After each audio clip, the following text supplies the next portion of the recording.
This talk was given by Roshi Martin, guiding teacher of the Endless Path Zendo, a lay Buddhist community in Rochester, New York. Join our practice, in person or online, at endlesspathzendo.org. So today is Saturday, January 24th, 2026, and we'll continue with reading and some commenting on chapters sequentially in my latest book, Finding Your Buddha Smile, Coming Home to What Zen is Really All About. And so we are up to chapter 3, which is on a koan, not a koan of the Buddha, but of our ancestral line, that is Chinese Zen teachers, leading then, of course, to Japan, Korea, Vietnam, etc. But our line is obviously out of Japan, which came from Chinese Shan. All the koans are about Chinese masters, really, and their lives, and how they evolved and matured, and how they functioned in their life, and how the points they engage with can amplify and open the depths of our own being human beings in this world. Really quite extraordinary what the lineage provides in terms of our own touching base with what it is to be freely alive and freely human, especially at a time things are so narrowed, constricted, negated willfully by those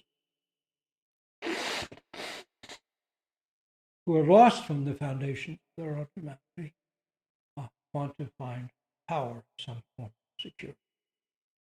Sad story, repeated history. But let's look and see how you having trouble hearing, Larry? Microphone is on, so hopefully, all right. See how one of our ancestors found his way onto the path, coming from a very fixed position, actually. Very intellectual character. Great confidence, great self-confidence. He was sure he was right. Always a dead good. Anyway, maybe. We'll see. So it's Te-shan carries his backpack, chapter 3. Moving on from the Buddha himself, because the last chapter was a koan that featured the Buddha himself, let's see how Zen tradition views an ordinary person's journey from ignorance to maturity. And that, of course, is the hero or heroine's quest, as Joseph Campbell clearly laid out in Hero with a Thousand Faces. The journey from ignorance to human maturity. Really, what is that? Isn't that the point? Why we came into this life, our life, to make that journey? It's important to find a tradition that helps remind us of our purpose. I feel very lucky that confusion and anguish of my late teenage, early 20s brought me to a path that would remind me of there is a purpose to being a journey from ignorance, self-centered, to maturity. The whole point of being. Of course, it can take many forms. So find the right work, find the right partner, having children, whatever, is valuable to you. Not like somehow it's a single line. It's a wonderfully wavering line. In any case, to show this, in this case, in relation to Zen tradition, I'm going to arrange 3 koans, each drawn from the life of Chinese master Te-shan, would be Tokusan, His dates are in Japanese. His dates are 780 to 865. To set them in their chronological order, which is not how we find them in the koan curriculum. And again, though this book features or focuses on the value of insight and enjoyment of koan practice, it's not saying that koans are how everyone is supposed to practice. It's one form of practice. I found it particularly in sync with who I was, and so I enjoy speaking about it and teaching from it. But the implication is not you're supposed to. There are many forms of that practice, as we know. In any case, in our actual curriculum, we find these koans totally out of sequence. They're not in the sequence at all of their chronology. And my purpose setting them up in the chronological reorganization is to show the story, when put together, that they actually reveal, which is a progressive story. First, a note about koans, which I had promised in an earlier chapter of the introduction. In an interview with Poetry Foundation back in 2008, a Pulitzer Prize-winning poet, environmentalist, Zen elder, and cultural icon Gary Snyder spoke about koans, and this is what he said in that interview in Poetry with Poetry Foundation. What a tricky task the koan has. It must challenge the student and draw her into it, but not give away enough to make her think she understands it. Koans are not poetry as a rule, and do not aspire to being poetry, but are some type of simple teaching story that is a little bit like a riddle. If bright people could read koans and then simply get it, they wouldn't be koans. The intention of a koan is to make people who are bright in an ordinary way, or ordinary people who are bright in an odd way, work harder and go further into themselves. The language presents an opportunity to perceive a metaphor that calls one not to thought, but to work. If you remember, we've talked a little bit about not intellectualizing one's practice, but to tend an art with each breath.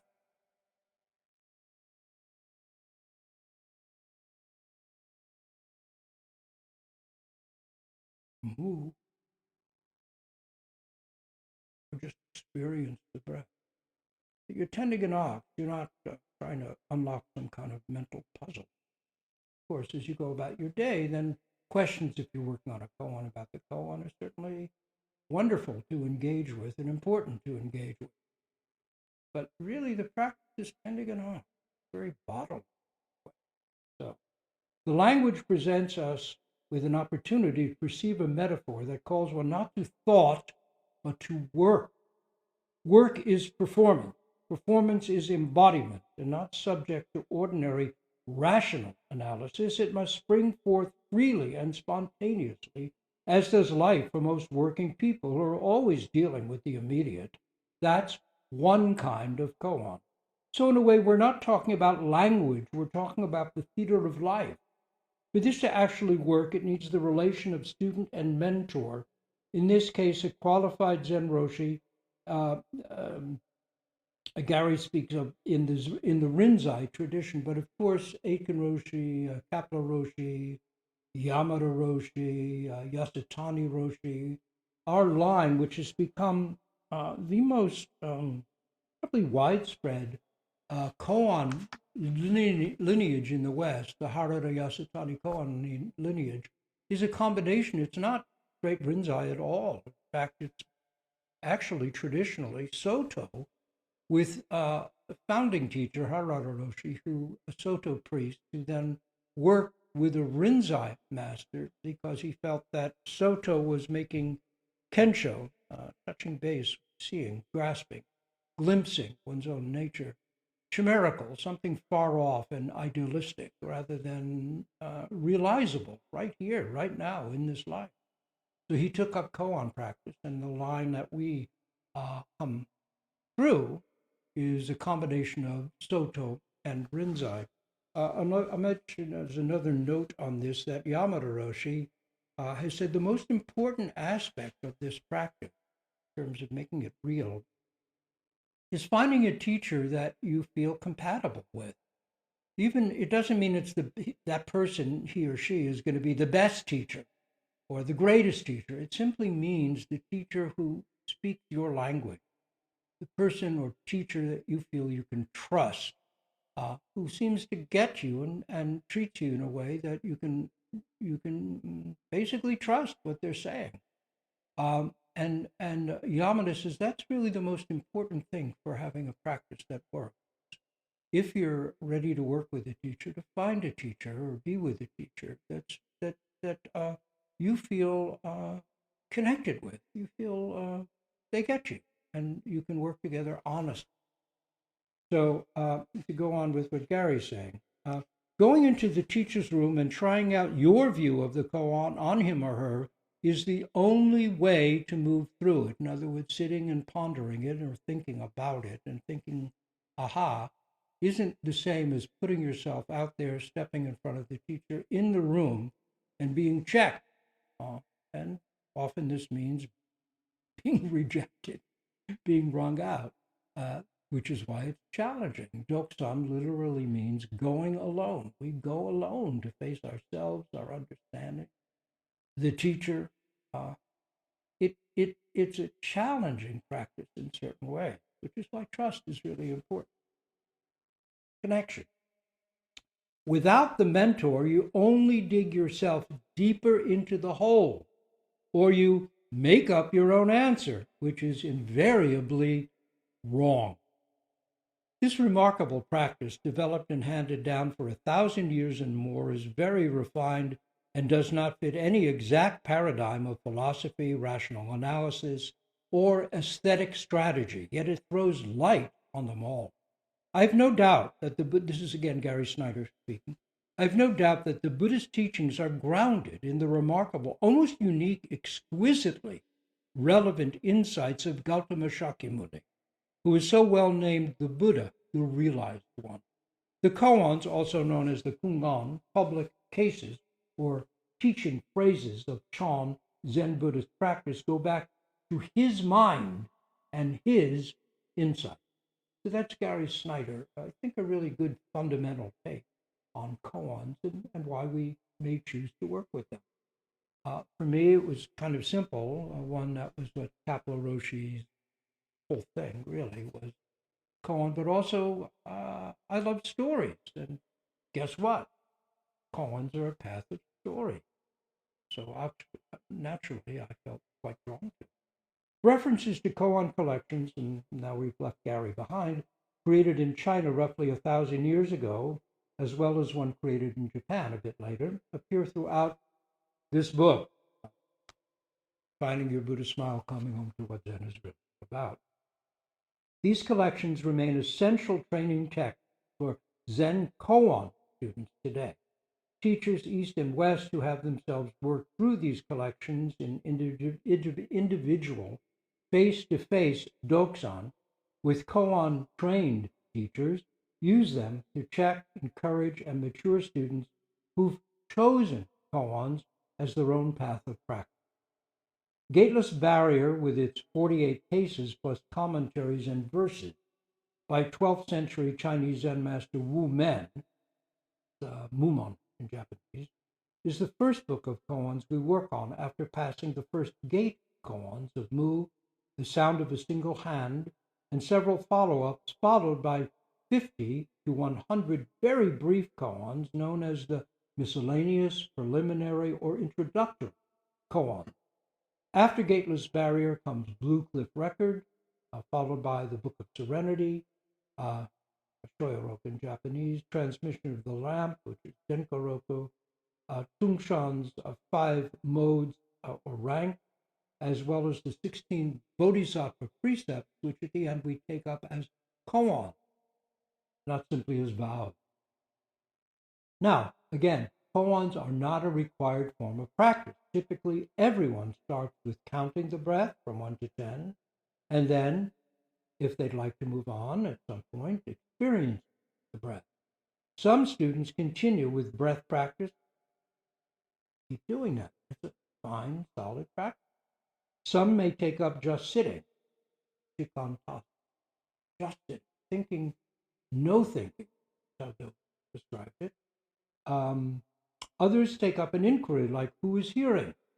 If you want to take a look at who is hearing, the Basui letters, his sermon on one mind and his letters to his students in the Three Pillars of Zen are astonishingly moving, truly profound, and really hold up who is hearing as a fundamental practice.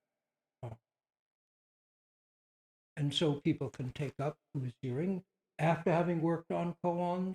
That was Yamada Roshi's lifelong practice after he completed all his formal training, or it could be taken up if koans are not what works best for you, but you want to see something more happening in breath practice.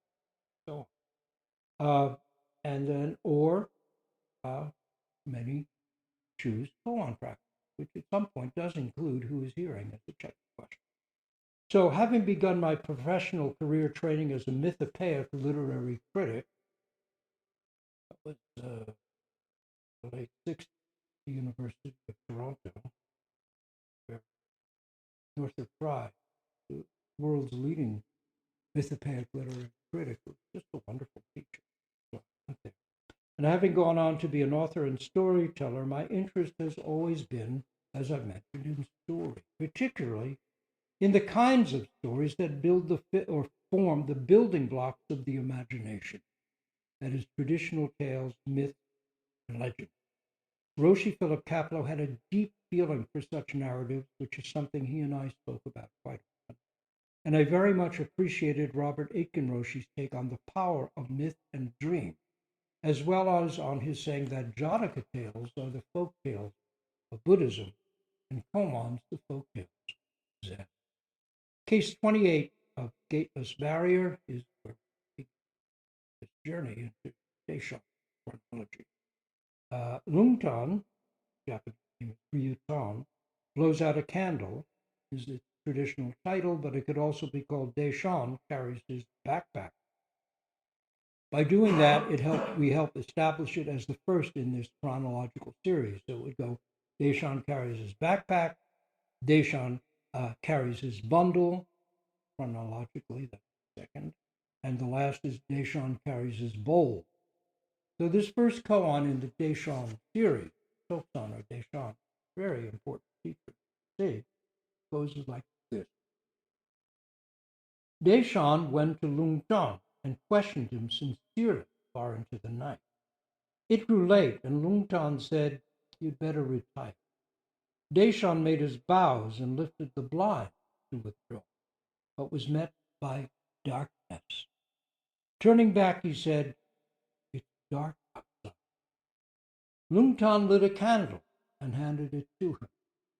As Te-shan was about to take it, Lungtan blew it out. This Te-shan had sudden realization and made obeisance. "What truth did you discern?" asked Lungtan.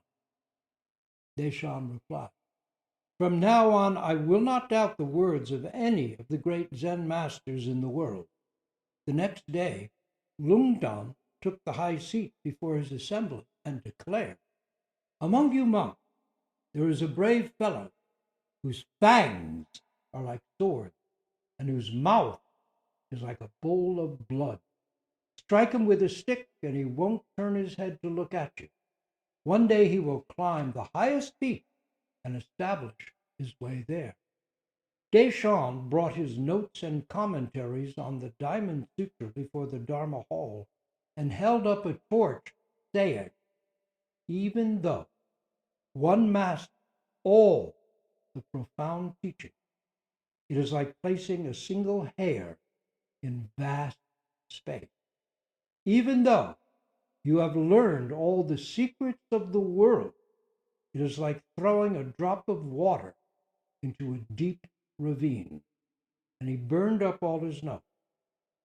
Then, making his vows, he took leave of his teacher. Even though one mastered all profound. is like placing a single hair in vast space. Even though you have learned all the secrets of the world, it's like throwing a drop of water into a deep ravine, burned up all its depth. Now, already lengthy, this koan needs additional backstory for us to understand what's just happened. And Master Wumen supplies it in his lengthy commentary to this lengthy koan. So this is the backstory that should have come first, actually, if we to understand it, but doesn't. It comes right after in the commentary on the koan. And it goes like this. Before Te-shan had left his home, his mind was indignant and his tongue sharp. Full of arrogance, he went south to exterminate the doctrine of the special transmission outside the sutra. When he reached the road to Lichou, he sought to buy refreshments from an old woman at a roadside tea stand. The old woman said, "Venerable monk, what are all those books you are carrying on your back?" Te-shan said, "They are my notes and commentaries on the Diamond Sutra." The old woman said, "I hear the Diamond Sutra says, past mind cannot be grasped, present mind cannot be grasped, future mind cannot be grasped. Which mind does your reverence intend to refresh?" Te-shan was dumbfounded and could not answer. Unable to die the great death under the old woman's words, he asked, "Is there a Zen master nearby?" The old woman said, "Lungtan lives about half a mile from here." Arriving at Lungtan's monastery, Te-shan was utterly defeated. His earlier words certainly did not match his later ones. As for Lungtan, he seemed to have lost all sense of shame in his compassion for his son. Finding a bit of live coal in the other, he took up muddy water and drenched him, destroying everything at once. Looking at the matter calmly, you can see it was all a farce. Looking at the matter calmly, you can see it was all a farce. Now, some backstory on the backstory. Te-shan, a noted scholar of the Diamond Sutra, upheld the classical Buddhist view that aspiring bodhisattvas are on a many lifetime path and must pass through 10 stages of enlightenment, reaching complete Buddhahood after embodying, indeed perfecting, each of the 10 paramitas, perfections of generosity, dana, morality, shila, patient forbearance, shanti, zeal or vigor, virya, focused meditation, jhana, wisdom, prajna, skillful means, upaya, resolve, pranidhana, spiritual power, bala, and spiritual power, bala, and knowledge, jnana. The canonical Jataka tales, past life tales of the Buddha as human, as well as non-human beings, animal, spirit, or God, the folk tales of Buddhism, demonstrate the ceaseless work involved, none of which is discounted by Zen.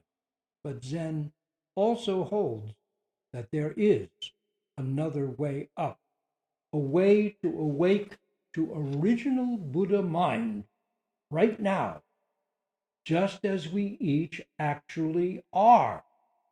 In this, Zen acknowledges the Buddha's own great awakening, summed up in the spontaneous exclamation Buddhist tradition ascribes to him at that moment of profoundest realization. Wonder of wonders.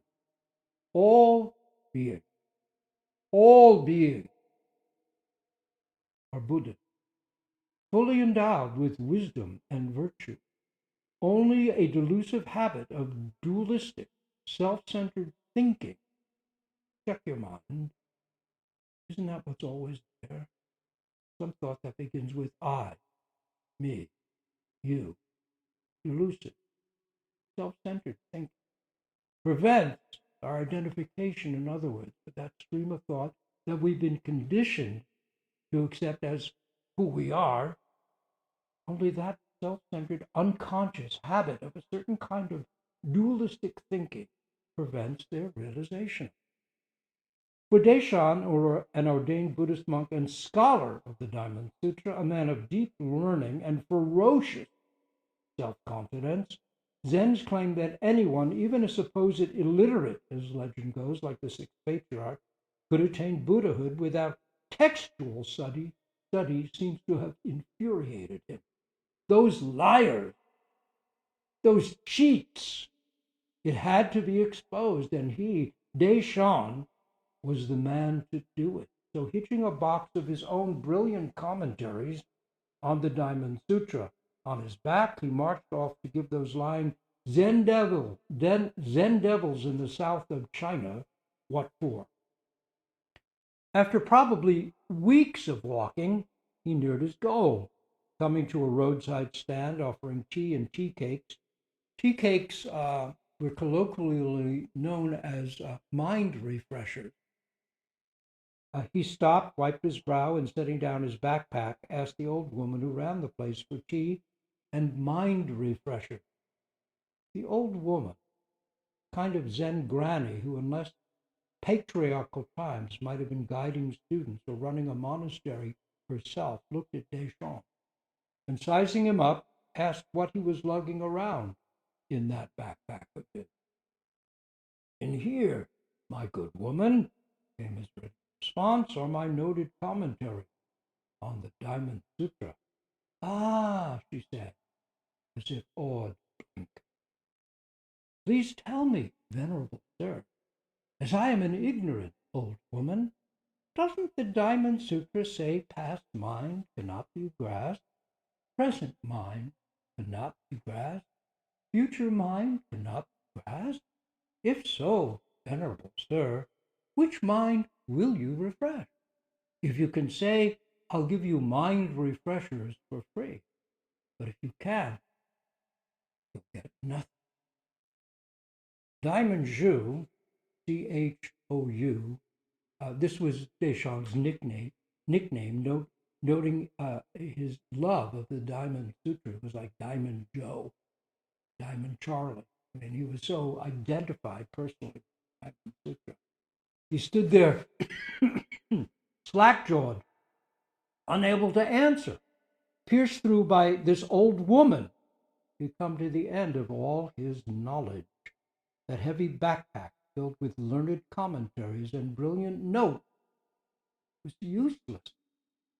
Yet right here, in his first moment of darkness,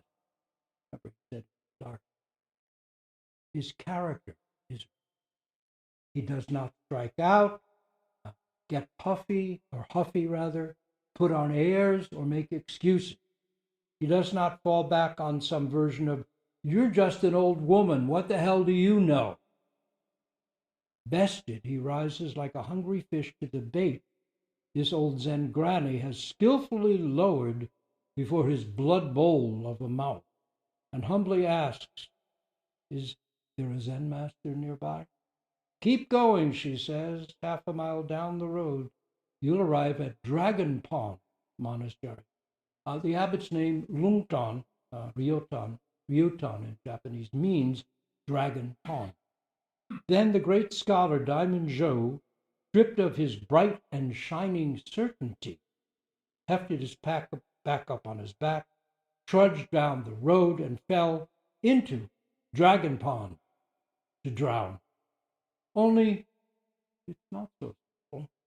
In his book Zen Comments on the Mumonkan, Shibayama Roshi writes that when Te-shan first arrived, he announced, I've come to the renowned Dragon Pond, but I see neither dragon nor pond. Reclaiming his scholarship, he's intellectually stating that all is empty, as the Diamond Sutra states. What's more, Abbot Dragon Pond is an old man and hardly imposing. So, I see nothing, proclaims Te-shan. Lungtan answers, you have arrived, Dragon Pond, in person, which might mean careful, dragon at here. Do you even understand what you're saying? Then Master Lungtan, so this is the Dragon Pond guy, a disciple of the noted teacher Dao Wu, Dogo in Japanese, grew up in a poor family who made their living selling pastry. So perhaps the tea and pastry selling old woman who'd skewered Te-shan was his sister or mother. In any case, Dao Wu helped young Lungtan's family out from time to time. And as a boy, Lungtan would bring him tea cakes as a way of saying thanks. Eventually, Lungtan became Dao Wu's student. One day he said, since I came, I've not received any essential teachings on mind. Mind with a capital M. Dao Wu replied, ever since you came, I've not ceased to give you essential instruction on mind. Young Lungtan said, I don't recall any instruction. Dao Wu answered, when you bring me tea, don't I accept it? When you bring me a meal, don't I eat it? When you gasho to me, don't I respond with a gasho in kind? How have I ever failed to show you the essence of mind? Lungtan stayed silent. This is the young Lungtan, thinking about what his teacher had just said. And Dao Wu then said, for true perception, you must see immediately. Once you start pondering and reflecting, you miss it. With these words, Lungtan suddenly realized. This is with edits from John Woo's very interesting book, The Golden Age of Zen. It is full of these terrific stories of the central teachers in Shan lineage in China. The only proviso is when you read it, and I hope one day you will, it's still in print, it's available as a Kindle as well. I think it has a very good introduction by Thomas Merton, who was a friend of Wu.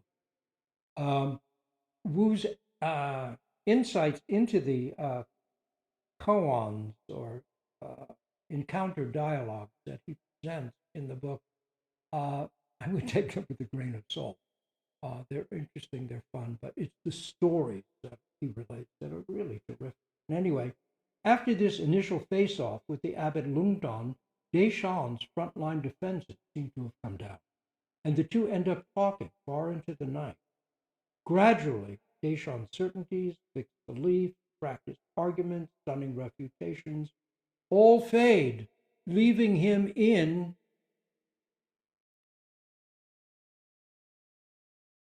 it's dark though. Indeed. Is when Lungtan reveals his brilliant dragon fire. Handing Te-shan a candle, as Te-shan reaches for it, he blows it out. Gone, gone, entirely gone, as the Prajna Paramita Heart of Wisdom Sutra says. In total darkness, with even the last habitual thought of me in here and you out there, blown out, Te-shan sees.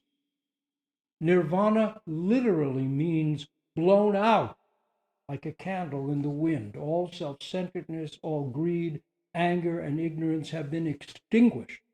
This is Zen's great death, an awakening to life. With this wonderful failure, this complete and stunning loss, Te-shan awakes to what until then had for him still just been theory.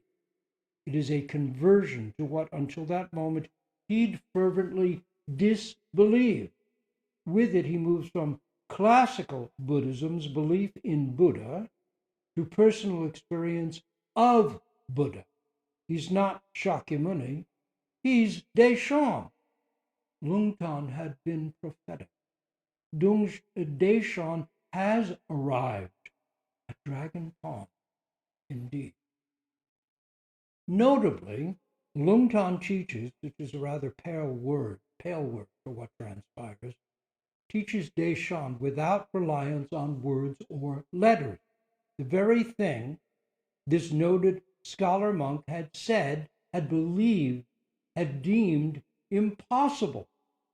And he does it not by ignoring or evading words and letters, but by going so fully into them, there's nothing left to say or think. No one left to say or think it. The Diamond Sutra speaks eloquently of emptiness, something that Te-shan understood intellectually. But Lungtan, reading Te-shan's "It's dark out," exactly right, blows out his candle and reveals it for real. Dark. Give me light. Isn't this what we're all asking of our teachers, traditions, leaders, even our entertainments? Dark. Give me some light, some insight, some hope, some relief, some meaning. But even Lungtan can't give Te-shan what he already has. Instead, he removes the last barrier blocking Te-shan's realization of what already is.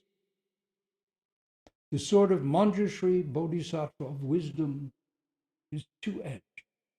It kills and gives life. The only way to give life is to kill what constricts life, what limits life. So the sword of insight, the sword of the Bodhisattva of wisdom, kills and gives life.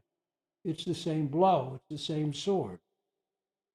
The Buddha's astonished exclamation upon awakening, wonder of wonders, all beings are Buddha, has for Te-shan become an intimately personal fact, not a concept. Realized. Yet, while realized, he's not mature. He's still the same old hothead. Like a pendulum, first he swung one way, now he swings the other. Alight with newfound vast empty joy, he simply torches his beloved sutra and cherished notes and commentaries. What had been for him totally right is now totally wrong. The most profound teaching and inexpressibly lofty thought can't compare with the ordinary reality of his and our own mind. Just listen to his bold words. Even though one masters all the profound teachings, like placing a single hair. Even though you've learned all the secrets of the world, it's like throwing a drop of water into a vast. And he burned up all his notes and making his vows took leave of his teacher. Bravo!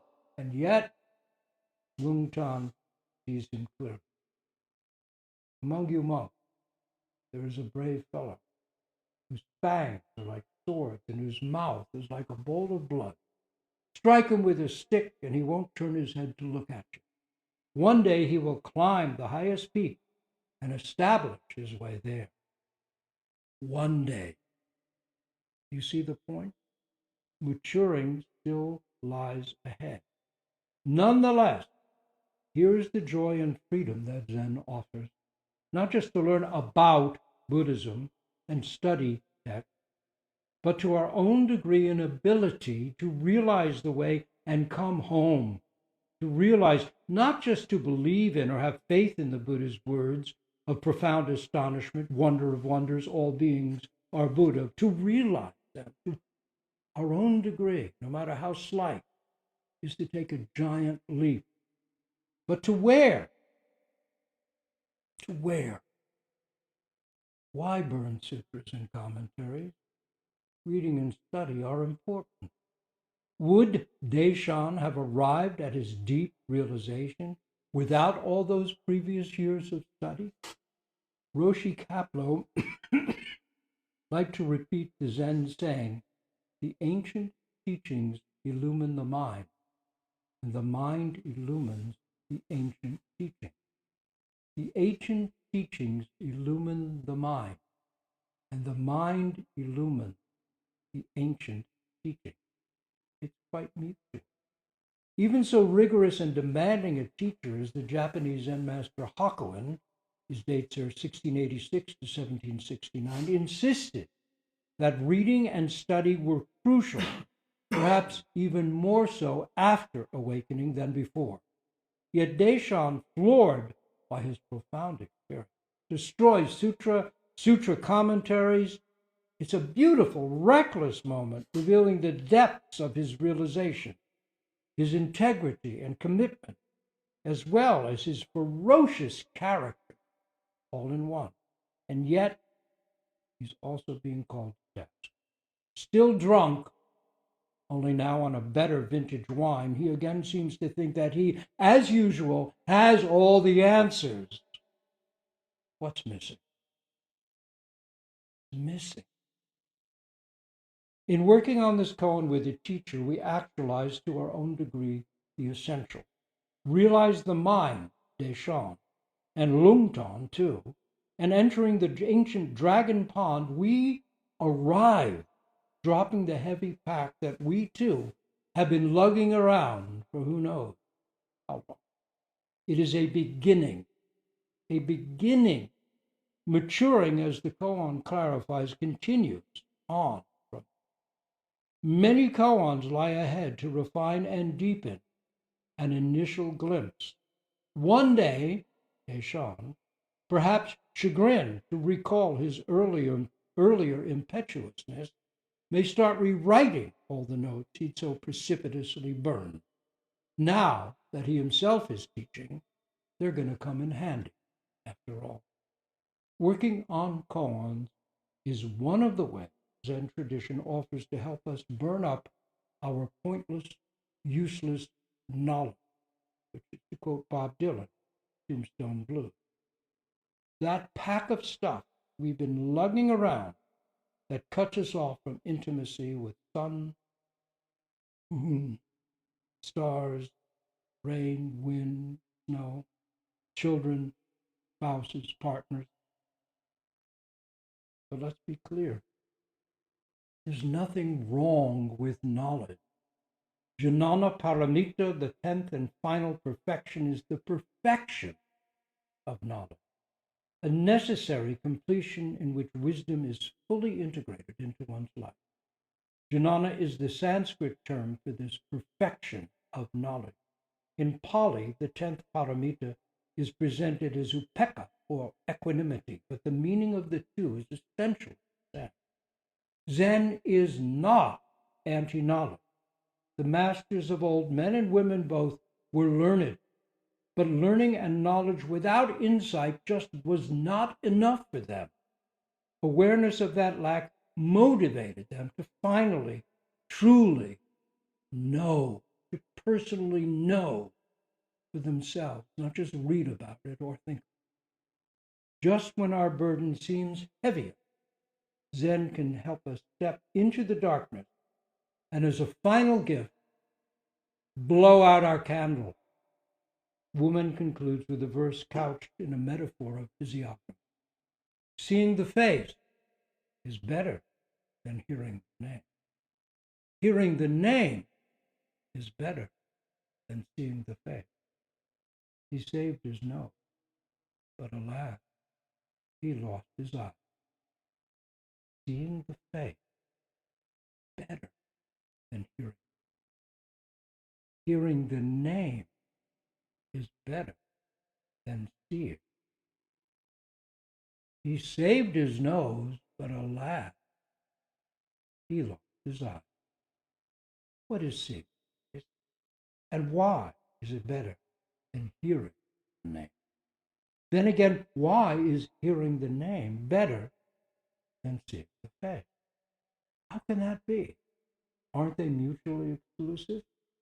Moving further into the metaphor, Woman says that while Te-shan saved his nose, he lost his eye. Might such a failure also be wonderful? Indeed? If so, then Happy day. May all do the same. We'll stop here and we will recite our great vows for all.